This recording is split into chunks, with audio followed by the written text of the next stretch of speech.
पोता है वो दादा के जिंदा होते इंतकाल ही नहीं हुआ। यानी उस पोते के नाम तो इंतकाल ही नहीं है। जिस दिन वो पोता मालिक बनेगा उस दिन वो पार्टीशन के लिए अप्लाई कर सकेगा। यानी जिस दिन उसका शेयर रिकॉर्ड होगा, शेयर रिकॉर्ड होने का मतलब है इनहेरिटेंस का जो म्यूटेशन है वो उनके नाम हो जाए। उसके पास अपनी फर्द मलकियत होगी। फर्द मलकियत जो होगी वो यानी उस रिकॉर्ड का एक पेपर होता है उस इंतकाल का और मलकियत की सबूत का। उसके पास जिस दिन मलकियत का सबूत आ जाएगा फिर रेवेन्यू रिकॉर्ड में ये जमीन मेरे नाम हो चुकी है और अब मैं ऑनर ऑफ द लैंड हूँ।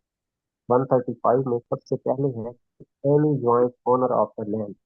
ये जमीन वो मुश्तरका मालिक हो। तो वो तो अभी मालिक ही नहीं बना। तो जब तक वो मालिक नहीं बना तो वो अप्लाई नहीं कर सकता। पहले उसे अपना इंतकाल करवाना होगा विरासत का अपने नाम। सर विरासत के इंतकाल के बगैर क्या वो ऑनर कंसीडर ही नहीं होता बिल्कुल भी, या सिर्फ पार्टीशन की हद जी तक की बिल्कुल। बात आप? नहीं, वैसे भी ऑनर कंसीडर नहीं होता जब तक कि उसका वो पोता, सॉरी दादा जो है वो फौत हो जाए। यानी वो लॉ की लैंग्वेज में ऑटोमेटिकली वो शेयर उसके नाम हो चुका है लेकिन उसकी इम्प्लीमेंटेशन तो नहीं हुई। वो अभी तो दादा के नाम ही पड़ी है। जब तक उसके सही। नाम नहीं आएगी वो कानून की नजर में वो ऑनर नहीं है। Sir thank you sir. Sir thank you. मेरा क्वेश्चन है।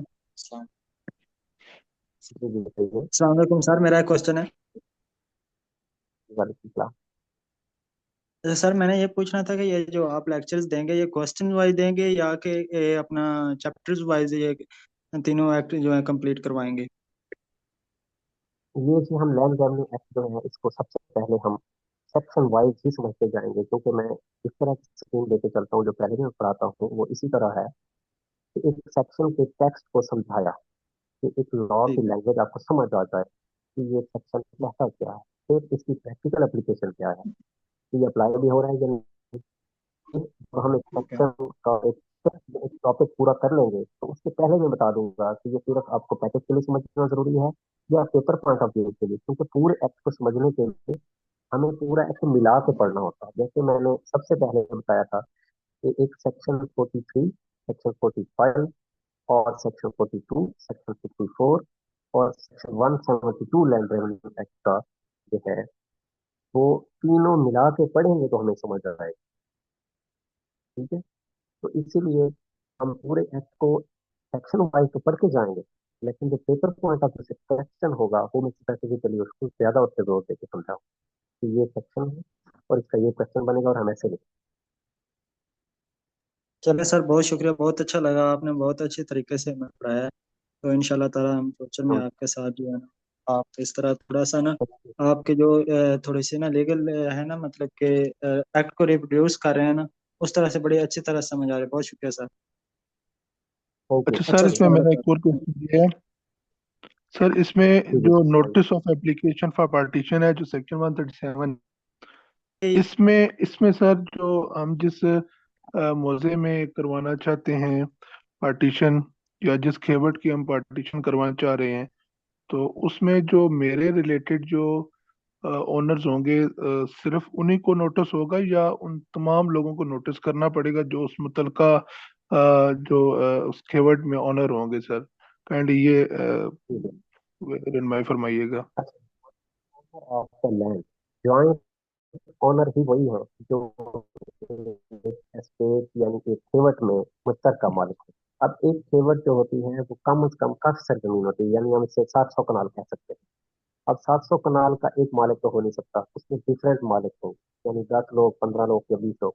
अब पार्टीशन जो होती है हर जॉइंट ओनर के लिए तो यानी पूरी उस खेवट में जॉइंट ओनर कहा जाए और एक एक इंच पे उसका पोजेशन है हर जॉइंट ओनर का। ताकि चाहे काश कोई और कर रहा है लेकिन उसका एक एक इंच पे पोजेशन है। तो इसी वजह से है क्योंकि वो मुश्तरका मालिक।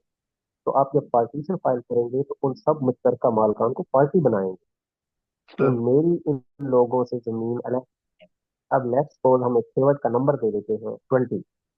अब 20 खेवट में 30 मालिक हैं तो एक मालिक जाके अप्लाई करता है पार्टीशन के लिए तो वो बाकी 19 मालिकान को बनाम यानी वर्सी और नीचे वो 19 मालिकान रेस्पोंडेंट होंगे।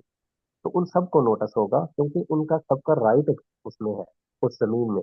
वो इंटरेस्टेड है। कि इसको ये जमीन का पीस जो है वो नाम दिया जाए और ये हमें दिया जाए, तो इसी चीज को वो कंटेस्ट करते हैं। तो इसके लिए उन सब मालिकान को नोटिस होंगे, सही। जो भी मालिक। सर इसमें ये नोटिस के बाद हमने जो चीज सुनी हुई है, प्रैक्टिस में नहीं देखी, कि वो कहते हैं कि नक्शा अलिफ बनता है, नक्शा बे या नक्शा जीम कोई बनता है। सर इसमें जितना अभी तक आपने हमें इसका प्रोसीजर जो लेक्चर दिया सर, इसमें आपने शायद लीगली कोई टर्म उसमें इस्तेमाल की हो, तो अदरवाइज तो इस तरह की कोई चीज इसमें नहीं आई। जो एक प्रैक्टिकल हम सुनते हैं कि ये नक्शे बनते हैं सर, इसके बारे में सर गाइड कीजिएगा कि ये इसमें कहाँ पे इसका जिक्र आया है सर। ये आपकी बात बिल्कुल ठीक है ना, ये बात लैंड टेन्यूर एक्ट इंसिस्ट करती है कि नक्शा अलिफ बे बनाया जाएगा, और ना ही लैंड रेवेन्यू रूल्स में insist करती है। ये आती है लैंड मैनुअल से। लैंड मैनुअल का चैप्टर जो है वो शायद 15 है, या उसका पैरा जो है 536 या 37 इस तरह का है। उसमें ये चीज है कि नक्शे बनाए जाएंगे। अब जो हर डिस्ट्रिक्ट का प्रोसीजर अलग का है इस पार्टीशन में। अब जहाँ जिस भी डिस्ट्रिक्ट में जाएंगे ना, ये लॉ का प्रोसीजर है वो तो चल रहा है, ये नक्शे बनाने वाला प्रोसीजर रहता है। कहीं पे सही। तहसीलदार कहते हैं कि आर्किटेक्ट से पहले जो है नक्शे बनाए, नक्शे बनाता है पटवारी, नक्शा अलिफ बे जीम। और कुछ डिस्ट्रिक्ट में ये रहती है कि वो कहते हैं कि आप अपने वंडा जार जमा करवाएं, वो पार्टियां खुद ही अपने वो रंग भर के कि ये एक नंबर मुझे रात किया जाए, वो सबमिट करवा देते हैं। और जब फैसला हो जाता है पार्टीशन का और इंस्ट्रूमेंट भी बन जाता है, तो उसके बाद पटवारी नक्शा अलिफ बे जीम बनाता है।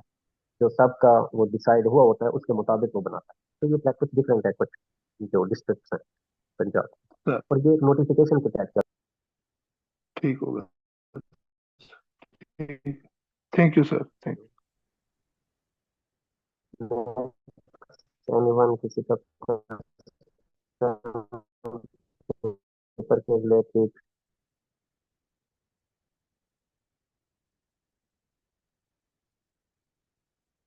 चलें जी, thank you so much students, अपना ख्याल रखिए, टेक केयर, अल्लाह हाफिज।